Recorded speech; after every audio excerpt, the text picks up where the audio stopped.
Here's a giant thank you to all my Patreon members. Your support is greatly appreciated. What is up, guys? Nova Joe back again with more Earth Defense Force World Brothers 2 information. And, you know, with the last game, with World Brothers 1, I started a character customization video series, and you guys seem to really like that a lot. So I thought, why not continue that on with World Brothers 2? There are so many characters, fan favorites, as well as old returning not so fan favorites, and a bunch of new characters. And if you guys remember, last year at Halloween time, I covered two spooky characters, I guess you could say, some that really fit the Halloween season well. The first is Befana Sister, and then we have the Baron brother. And, you know, it might seem like, oh, great, he's just going to be rehashing the same two characters from last year. Well, I'm not going to be rehashing them because they're different from last year. But they are still the Befana Sister and the Baron brother. So in this video, we're going to be taking a look at the Befana Sister, and we're going to see how she has changed compared to World Brothers 1. And she has changed some. So first off, just let me give you a little information on how I'm going to do these character overview videos. I am not changing their weapons. That's where I made my mistake last time. I changed the weapons for my characters, and because I did that, I didn't know what weapons came with them to begin with. Well, now I know because I'm not changing their weapons for these character overviews. I'm leaving them with the weapons they come with. This way you guys will know where to find the weapon that you're looking for, or at least you'll know which character that you're looking for to find the weapon that you would like to have. So, with the Befana Sister, the weapon that she comes with is the Ghost Chaser X1. Now, the Ghost Chaser X1, let me actually click on it. The Ghost Chaser X1, this is a super macho lock-on laser strong enough to defeat a group of enemies. Attack power is low, but it has ample force to lift those demons into the air. I love watching them flail up there. I must hand it to the EDF for making this wicked weapon. So if you're wanting the Ghost Chaser X1, you got to get the Befana Sister, and you're going to see this weapon in action. Now, here's what it says about the Befana Sister. It is true, I am the legendary Witch of Venice, hence why I picked her for one of the Halloween videos. I shall grant everlasting fortune on those who are good and an eternal curse on those who are evil. My, I sure have my work cut out for me. Mind if I leave the fighting to you?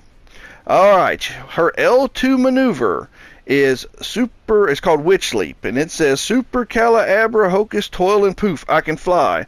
Or to put it more humbly, this is the greatest ability known. It's a very large leap. That's what it is. It's a very large flying through the air leap.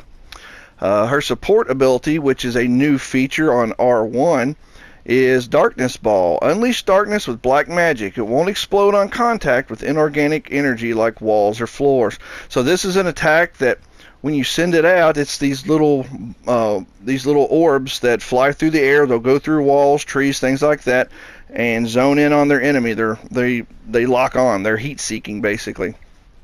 And her SP move is Soul Seeker. This hunting move releases an energy sphere that passes through walls and relentlessly attacks those foul demons. This is an attack that sends out these green balls of energy, kind of like the Darkness Ball, but on a much larger scale and a lot more of them.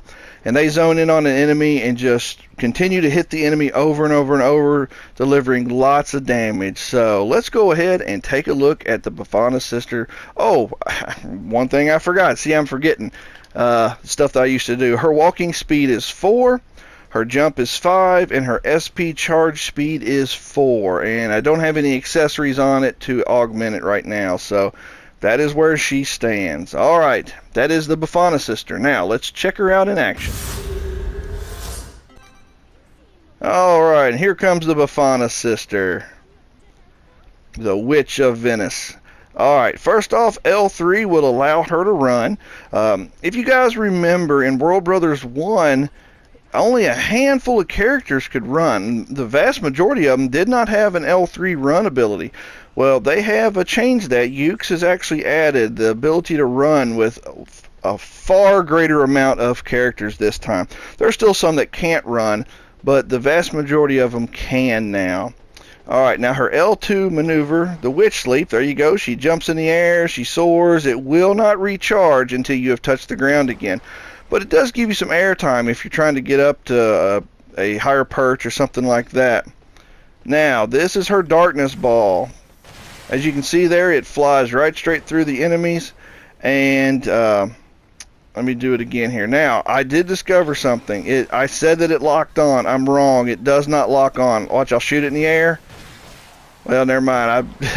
I messed it up. But on a previous attempt, right before I did this one, it would not lock onto the enemies. It just would fly just wherever it wanted to. So I told you wrong there in the beginning. It does not lock on to the enemies. It just flies straight ahead and goes right in the direction that you're firing. So it does work good in giant crowds, but just make sure you're aiming straight ahead, because it is just it's an unguided shot. Here we go again. Straight ahead.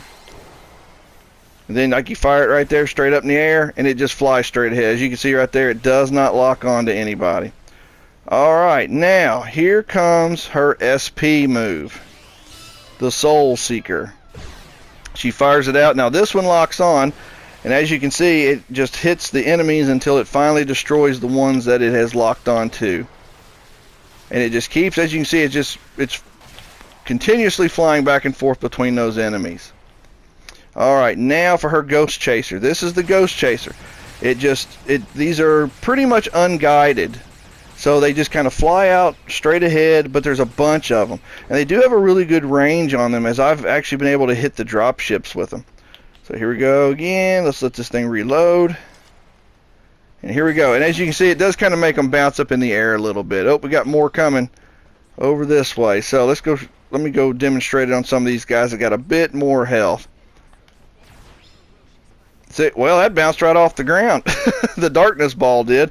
It is a nice additional attack that does do a lot of damage if you do manage to hit the enemy dead on and don't bounce it off the ground like I did.